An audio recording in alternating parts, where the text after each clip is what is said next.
আজকে ফেনীর রাজনীতি নিয়ে আমাদের সঙ্গে অতিথি হিসেবে আছেন ঢাকা দক্ষিণের আহ্বায়ক এবং ফেনী একের সাবেক বিএনপি মনোনীত সাংগঠনিক দায়িত্বে থাকা রফিকুল আলম মজনু। আপনাকে স্বাগত জানাচ্ছি আমাদের অনুষ্ঠানে। আমিও আমার ব্যক্তিগত পক্ষ থেকে এবং আমাদের দলের পক্ষ থেকে আপনাকে অভিনন্দন জানাচ্ছি, আপনাকে শুভেচ্ছা জানাচ্ছি। ধন্যবাদ আপনাকে।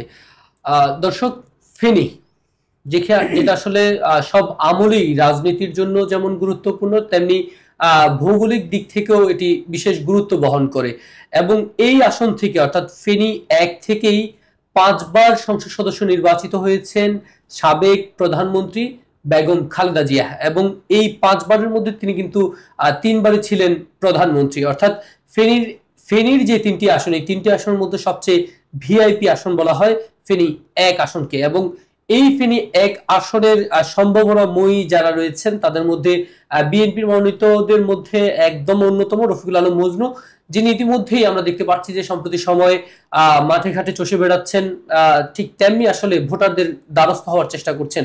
এবং তিনি যেহেতু ঢাকা কেন্দ্রিক রাজনীতির সাথে সম্পৃক্ত, আমরা বিএনপি সংশ্লিষ্ট কিছু বিষয় ওনার কাছে সরাসরি জানতে চাইবো। আমরা সরাসরি চলে যাচ্ছি প্রশ্নোত্তর পর্বে।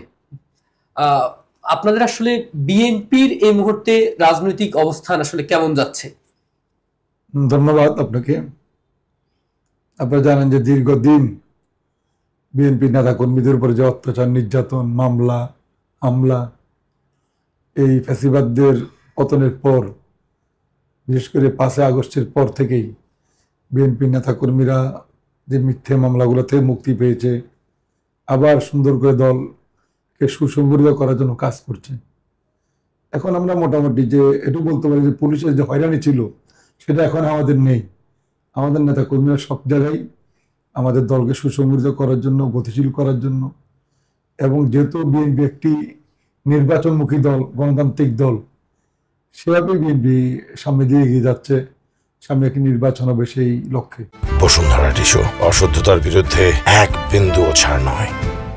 আমাদের যারা প্রতিদ্বন্দ্বী তার কাউকে আমরা দুর্বল হিসেবে চিহ্নিত করি না। যারা মাঠে নির্বাচন করবেন সকলেই শক্তিশালী ক্যান্ডিডেট। আর বিএনপি বড় দল, জনপ্রিয় দল, ইনশাল্লাহ আমাদের সেই সক্ষমতা আছে এবং জনগণ তো বিএনপির পাশে ছিল, অতীত ছিল।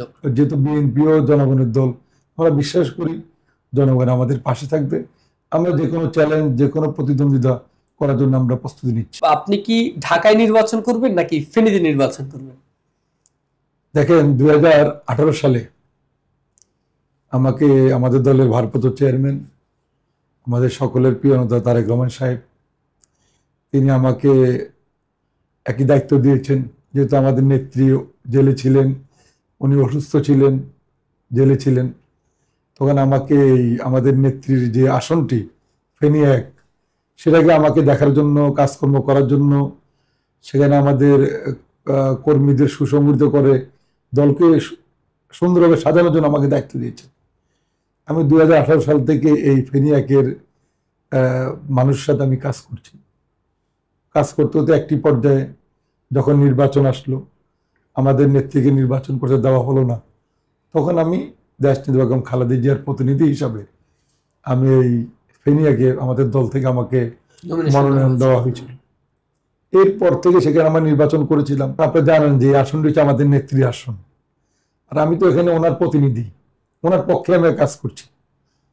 যদি আমাদের নেত্রী নির্বাচন করেন, যদি উনি শারীরিকভাবে সুস্থ থাকেন, আমরা দোয়া করি যে তিনি সুস্থ থেকে, সুস্থ হয়ে এই ফেনী এক থেকে তিনি নির্বাচন করবেন, আমি ওনার প্রতিনিধি হিসেবে কাজ করব।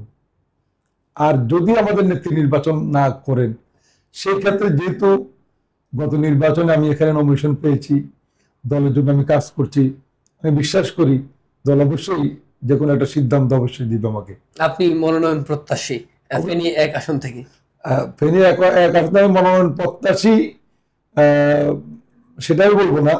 আমি চাই আমার নেত্রী নির্বাচন করুক, আমি ওনার প্রতিনিধি হিসেবে কাজ করব। যদি আমার নেত্রী না করেন, সেক্ষেত্রে যদি আমার দল মনে করে আমি এখানে কাজ করেছি, নেতা কর্মীর সাথে আমার একটা সুসম্পর্ক আছে, যদি দল মনে করেন আমাকে এখান থেকে মনোনয়ন দিবেন, আমি কাজ করব।